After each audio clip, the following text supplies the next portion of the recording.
Canto 10 is one of 5 total cantos, 10 through 14, which are set in the sphere of the sun. The saints here are especially characterized by their wisdom, mostly theologians, philosophers, and other scholars.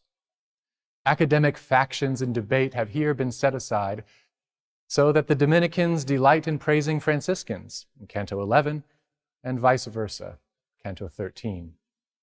But one of the saints here seems not like the others, Solomon, who had asked God for wisdom and whom, according to 1 Kings 3:12, God had made wiser than any human being ever before or since. Or had he? Perhaps this gift of wisdom was, as the scriptural story goes on to hint in 1 Kings 3:15, just a dream. After all, Solomon did not conduct his life in every way as a wise man, as his many marriages and descent into idolatry attest. What could it mean for a man like this to be the wisest who ever lived, if indeed he was the wisest? And even if he had lived an exemplary life, could he really be the wisest ever?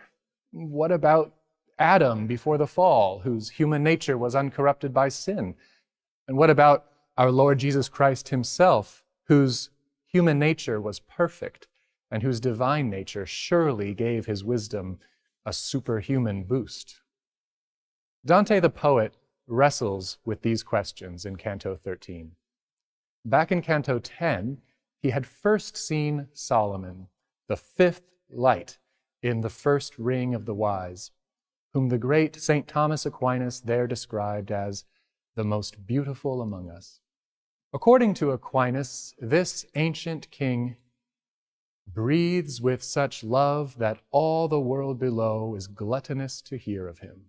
Within that radiance is the high mind blessed to know to such great depths. No second ever rose who saw so much, if what is true is true. High praise indeed. But now, here in Canto 13, Aquinas reads the doubts in Dante the Pilgrim's mind and offers an extended speech intended to demonstrate that what he, Aquinas, had said about Solomon in Canto 10 is true. In doing so, Aquinas the character conducts an exemplary poetic imitation of the dry scholastic method which the real Aquinas had put to such powerful effect. Dante thinks Adam or Christ are the most plausible candidates for wisest ever.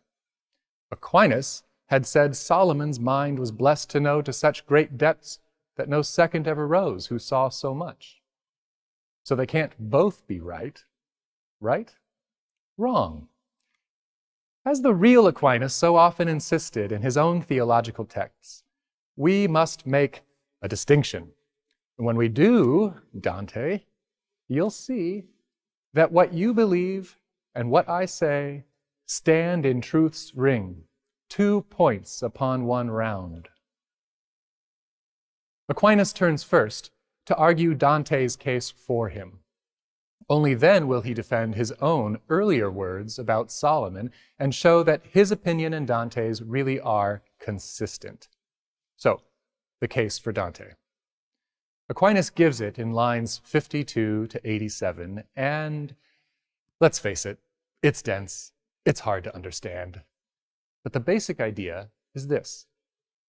We can observe that different specimens of the same species have, so to speak, different strengths and weaknesses.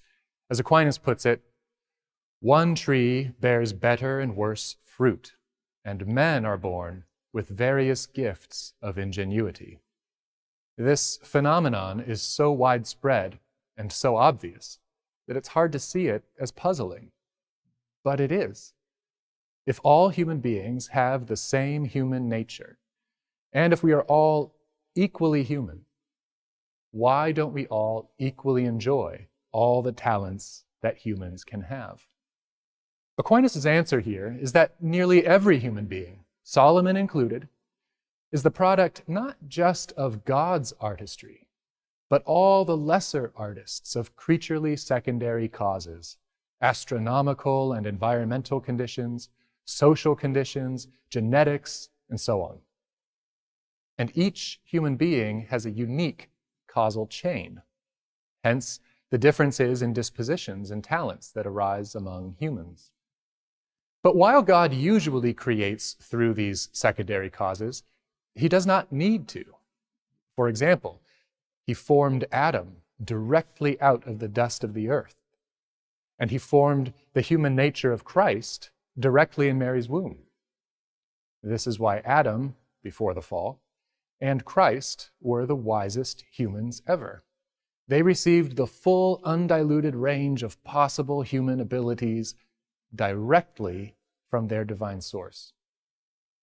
So for these reasons, Aquinas agrees with Dante's claim that Adam and Christ were the wisest who ever lived. But he also thinks Solomon was wisest. How can he think this? Well, what he really meant all along, back in Canto 10, is that Solomon was the wisest king who ever lived, not the wisest human. More precisely, Aquinas says, that's where the arrow of my intention hit. He had no peer in foresight for a king. If you note what I say, comparing it with what I said before, by my word rose, you'll see that kings alone were those I meant, of whom are many, but the good are few. Since Aquinas meant only that Solomon had the greatest wisdom about kingship among kings, he and Dante can, in a very real sense, both be right. Dante thinks Adam or Christ were the wisest humans who ever lived, and they are, considering wisdom in general and all human beings. Aquinas thinks Solomon was the wisest who ever lived, and he was, considering only that part of wisdom which concerns kingship, and considering just those humans who are also kings. Thus, with this distinction, Aquinas concludes, take my argument so that you may stand upon what you believe of our first father, Adam, and of our delight, Christ. Aquinas' clarification of his earlier praise of Solomon also helps us see how someone as wise as he could also commit great folly.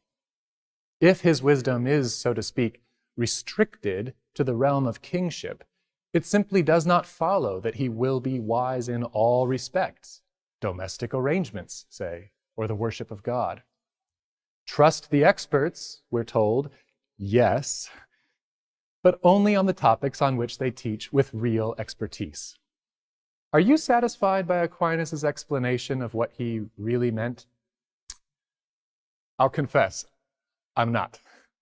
But whatever you make of Aquinas' conclusion, what he's done with this one specific, rather minor controversy is to model virtues of scholarly patience and diligence. Were we to learn from Aquinas, we would be a bit slower to reach conclusions, and we would draw careful distinctions in pursuit of clarity in our own thinking. As Aquinas himself instructs Dante,